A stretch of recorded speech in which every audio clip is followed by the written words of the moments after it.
जय श्री कृष्णा। आज हम कार्तिक महात्म के 20वें अध्याय का पाठ करेंगे। 19वें अध्याय में हमने पढ़ा कि किस प्रकार से भगवान विष्णु द्वारा जलंधर की पत्नी वृंदा का जब पतिव्रत धर्म नष्ट हो गया तो उसने भगवान विष्णु को श्राप दिया।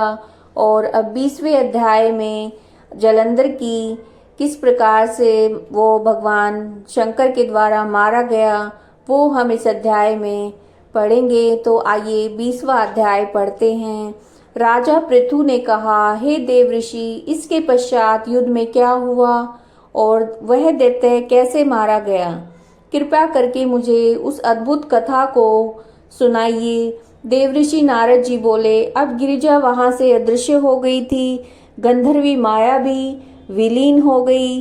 तब भगवान वृषभध्वज चैतन्य हो गए। उन्होंने लौकिकता व्यक्त करते हुए बड़ा क्रोध किया। फिर भगवान शंकर जलंधर से युद्ध करने लगे। जलंधर शंकर के बाणों को काटने लगा, परंतु जब काट न सका तो उसने माया की पार्वती बनाकर उस अपने रथ पर बांध ली, जो शुंभ निशुंभ द्वारा विद्यमान थी और विलाप कर रही थी। तब अपनी प्रिय पार्वती को इस प्रकार कष्ट में पड़ा देखकर लौकिक लीला दिखाते हुए भगवान शंकर प्रकृत जनों की तरह व्याकुल हो गए। उन्होंने अग्निपुंज की तरह भयंकर रौद्र रूप धारण कर लिया। अब उनके रौद्र रूप को देखकर कोई भी दैत्य उनके सामने खड़ा होने में समर्थ नहीं हो सका और सब भागकर छिपने लगे। यहाँ तक कि शुंभ निशुंभ भी युद्ध में स्थित होने को समर्थ न हो सके। जलंधर की सारी माया क्षण में नष्ट हो गई। संग्राम में चारों ओर हाहाकार मच गया। शिवजी ने उन भागते हुए शुंभ और निशुंभ को शाप देकर बड़ी धिक्कार दी और उनसे कहा, तुम दोनों बड़े दुष्ट हो, तुमने मेरा बड़ा अपराध किया है।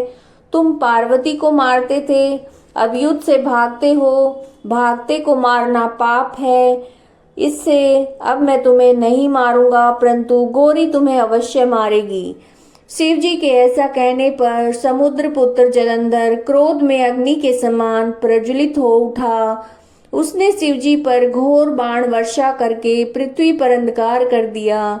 तब उस दैत्य की ऐसी चेष्टा देखकर भगवान शंकर बड़े ही क्रोधित हुए।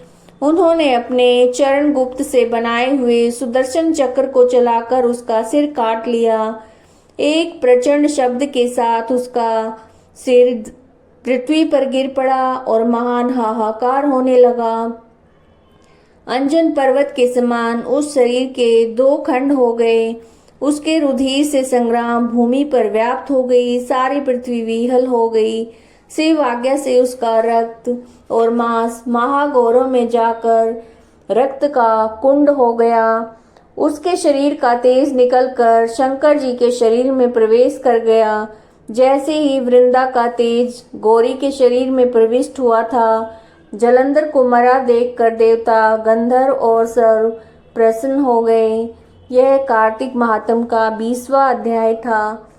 अगर आपको वीडियोज अच्छी लग रही हैं, पसंद आ रही हैं, तो चैनल को लाइक कीजिएगा, शेयर कीजिएगा और कमेंट में जय श्री कृष्णा जरूर लिखिएगा। जय श्री कृष्णा।